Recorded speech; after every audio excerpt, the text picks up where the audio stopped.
Assalamualaikum warahmatullahi wabarakatuh. Kami dari kelompok 7 Pendidikan Biologi 1 akan menjelaskan mengenai perkembangan sistem saraf pusat dan organ sensoris. Assalamualaikum warahmatullahi wabarakatuh. Baiklah, saya Miftah Amaria Wulandari, NIM 1810207014 akan menjelaskan mengenai neurulasi. Neurulasi ialah proses terbentuknya neural tube di mana proses ini terjadi pada minggu ketiga hingga minggu keempat. Neural tube ini nanti akan berperan penting dalam pembentukan brain, spinal cord, dan juga bones yang ada di sekeliling mereka. Pada tahap akhir perkembangan gastrulasi, itu telah terbentuk 3 lapisan, yaitu lapisan ectoderm, mesoderm, dan juga endoderm, di mana lapisan ini jika dilihat dari dekat, lapisan ectoderm itu berwarna biru, lapisan mesoderm berwarna merah, dan juga lapisan endoderm berwarna kuning.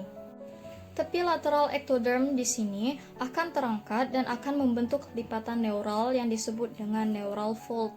Sedangkan daerah tengah yang tertekan itu akan membentuk cekungan neural atau disebut dengan neural groove. Nah, seluruh bagian inilah yang nantinya akan disebut dengan neural plate atau lempeng neural ectoderm. Remember, neurulasi merupakan proses pembentukan brain dan juga spinal cord atau sumsum tulang belakang. Nah, jika dilihat dari penampang atas, neural plate akan terbentuk seperti ini, di mana kalian akan melihat bagian kranial atau kepala dan juga caudal atau bagian ekor. Nah, neurulasi inilah yang merupakan proses relasi perkembangan dari kranial dan juga quarterly, di mana bagian kranial ini akan membentuk brain dan juga bagian quarterly itu akan membentuk spinal cord. Pada minggu ketiga, neural plate akan menimbulkan neural fold di kedua sisi yang akan menekan bagian midline yang disebut dengan neural groove. Selanjutnya, kedua sisi neural fold ini akan saling berdekatan satu sama lain dan akan bersatu, sehingga neural plate itu akan berubah menjadi neural tube atau tabung neural. Proses fusi ini berawal dari bagian tengah dan akan berkembang keduanya menjadi cranially dan juga quarterly. Jika dilihat dari penampang samping lagi, neural fold itu keduanya akan bertemu dan juga bersatu sehingga membentuk neural tube. Nah, bagian luar dari ectoderm ini akan bergerak ke bawah dan membungkus endoderm. Hasil akhir pada minggu keempat, neural tube akan membentuk sistem saraf pusat. Beberapa sel ekstradermal dari neural tube itu akan migrasi dan membentuk lapisan sel yang disebut dengan neural crest. Neural crest akan berubah ke struktur yang bekerja sangat erat dengan sistem saraf pusat. Namun, mereka merupakan ganglia sistem saraf tepi tulang belakang dan saraf kranial. Beberapa dari neural crest akan membentuk meninges atau selaput kranium. Ectoderm akan membentuk lapisan luar tubuh seperti kulit. Notochorda itu merupakan stimulasi neurulasi dan juga organogenesis. Endoderm yang berkembang menjadi sistem otot, bagian organ dalam. Spinal cord akan menjadi spine atau tulang belakang. Rhombencephalon akan menjadi pons, medulla oblongata, dan juga otak kecil atau cerebellum. Selanjutnya, mesencephalon akan menjadi otak tengah dan prosencephalon akan menjadi cerebrum dan juga thalamus. Sekian dari saya. Terima kasih.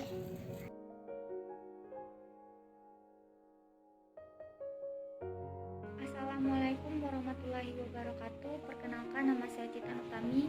Di sini saya akan menjelaskan tentang organ sensoris pada vertebrata. Vertebrata memiliki sistem indera yang lebih berkembang dari hewan invertebrata. Berikut ini penjelasan indera pada ikan, katak, burung, dan mamalia. Indera pada Pisces, indera ikan yang berkembang dengan baik adalah indera penglihat, pencium, dan pendengar. Indera penglihat ikan terletak di kedua sisi kepalanya. Bola mata ikan tidak dilindungi oleh kelopak, tetapi dilindungi oleh selaput tipis yang tembus cahaya. Ikan dapat melihat dengan jelas di dalam air karena baik air maupun kornea ikan membiasakan cahaya pada sudut yang sama. Ikan ini sendiri memiliki indera tambahan yang disebut gurat sisi. Gurat sisi juga disebut indera keenam. Fungsi gurat sisi adalah untuk mengetahui tekanan air. Terus indera pada amfibi. Pada amfibi misalnya katak, indera yang berkembang dengan cukup baik ialah indera penglihatan dan pendengar. Mata katak berbentuk bulat serta dilindungi oleh kelopak mata atas dan bawah. Sedangkan indera pada reptilia yang berkembang dengan baik adalah indera pencium. Kadal, komodo, dan ular memiliki indera pencium yang disebut dengan organ Jacobson. Sedangkan pada indera pada burung, indera penglihatan dan indera keseimbangan burung berkembang dengan baik. Kedua macam indera tersebut memungkinkan burung dapat terbang lurus, mengukik atau membelok dengan cepat. Indera pada mamalia umumnya semua jenis indera yang dimiliki oleh manusia juga dimiliki oleh mamalia. Seperti alat indera, masing-masing alat indera tersebut juga berkembang dan berfungsi dengan baik. Sekian, terima kasih. Bismillahirrahmanirrahim. Saya Indah Puspitasari. Di sini saya akan melanjutkan pembahasan mengenai organ sensoris. Apa itu sensoris? Sensoris merupakan organ atau sel yang berfungsi untuk menerima stimulus atau rangsangan. Organ sensoris yang pertama yaitu mata atau indera penglihatan. Mata memiliki reseptor khusus untuk mengenali perubahan sinar dan warna. Cara kerja mata pada manusia pada dasarnya sama dengan cara kerja kamera, kecuali yaitu mengubah fokus lensa. Sinar yang masuk ke mata sebelum sampai di retina mengalami pembiasan selama 5 kali, yaitu melalui konjungtiva, kornea, aqueous humor, lensa, dan vitreous humor. Pembiasan terbesar terjadi di kornea. Pada mata normal, bayang-bayang benda akan jatuh pada bintik kuning, yaitu bagian yang paling peka terhadap sinar. Selanjutnya yaitu ada 2 macam sel reseptor pada retina, yaitu sel kerucut atau sel konus dan sel batang atau sel bacillus. Sel konus berisi pigmen lembayung dan sel batang berisi pigmen ungu. Kedua macam pigmen akan terurai jika terkena sinar, terutama pigmen ungu yang akan terdapat pada sel batang. Oleh karena itu, pigmen pada sel bacillus berfungsi untuk situasi yang kurang terang, sedangkan pigmen dari sel konus berfungsi lebih pada suasana yang sangat terang, yaitu untuk membedakan warna. Makin ke tengah, maka jumlah sel batang makin berkurang, sehingga di daerah bintik kuning hanya ada sel konus saja. Yang kedua yaitu telinga atau indera pendengar. Telinga merupakan sebuah organ yang mampu mendeteksi atau mengenal suara dan juga banyak berperan dalam keseimbangan dan posisi tubuh. Suara adalah bentuk energi yang bergerak melewati udara, air, benda, dan lainnya. Dalam sebuah gelombang, walaupun telinga yang mendeteksi suara, fungsi pengenalan dan interpretasi dilakukan di otak dan sistem saraf pusat. Rangsangan suara disampaikan ke otak melalui saraf yang menyambungkan ke telinga dan otak. Gelombang bunyi yang masuk ke dalam telinga luar menggetarkan gendang telinga. Getaran ini akan diteruskan oleh ketiga tulang dengar ke jendela oval. Getaran struktur koklea pada jendela oval akan diteruskan ke cairan limpa yang ada di dalam saluran vestibulum. Getaran cairan akan menggerakkan membran Reisner dan menggetarkan cairan limpa dalam saluran tengah. Perpindahan getaran getaran cairan limpa di dalam saluran tengah menggerakkan membran Basser yang dengan sendirinya akan menggetarkan cairan dalam saluran timpani. Getaran dengan frekuensi tertentu akan menggetarkan selaput-selaput basilar yang akan menggerakkan rambut-rambut ke atas dan ke bawah.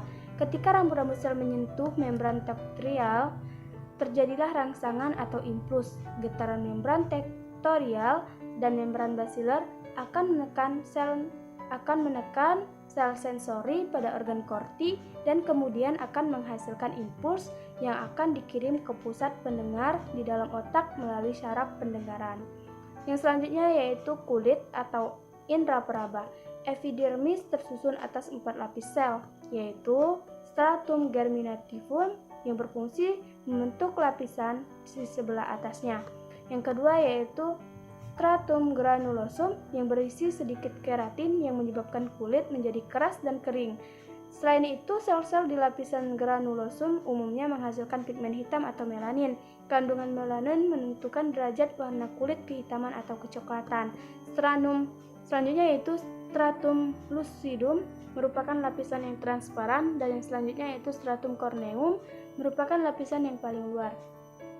Rangsang yang dapat diterima kulit berupa sentuhan panas, dingin, tekanan, dan nyeri. Ketika kulit menerima rangsangan tersebut diterima oleh sel-sel reseptor. Selanjutnya, rangsangan akan diteruskan ke otak melalui urat saraf. Oleh otak, rangsang akan diolah. Akibatnya, kita merasakan adanya suatu rangsang. Otak pun memerintahkan tubuh untuk menanggapi rangsangan tersebut. Selanjutnya yaitu lidah atau indera pengecap. Lidah adalah kumpulan otot rangka pada bagian lantai mulut yang dapat membantu pencernaan makanan dengan mengunyah dan menelan. Terdapat 3 jenis papila, yaitu papila piliformis berbentuk seperti benang halus, yang kedua yaitu papila circumvallata berbentuk bulat tersusun seperti V di belakang lidah. Yang ketiga yaitu papila pungiformis yang berbentuk seperti jamur. Makanan atau minuman yang telah berupa larutan di dalam mulut akan merangsang ujung-ujung saraf pengecap. Oleh saraf pengecap, rangsangan rasa ini diteruskan ke pusat saraf, yaitu di otak. Selanjutnya otak menanggapi rangsangan tersebut sehingga kita dapat merasakan rasa satu jenis makanan atau minuman. Selanjutnya yaitu indera pembau atau hidung.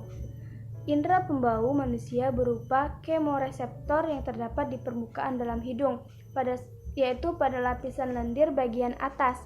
Reseptor pencium tidak bergerombol seperti tunas pengecap. Indera penciuman mendeteksi zat yang melepaskan molekul-molekul di udara. Di atap rongga hidung terdapat olfactory epithelium yang sangat sensitif terhadap molekul-molekul bau, karena pada bagian ini ada bagian pendeteksi bau. Reseptor ini jumlahnya sangat banyak, sekitar 10 juta. Ketika partikel bau tertangkap oleh reseptor, sinyal akan dikirim ke olfactory bulb melalui saraf olfactory. Bagian inilah yang mengirimkan sinyal ke otak, kemudian diproses oleh otak. Bau apakah yang telah mencium hidung kita? Apakah itu harum ataupun bau menyengat?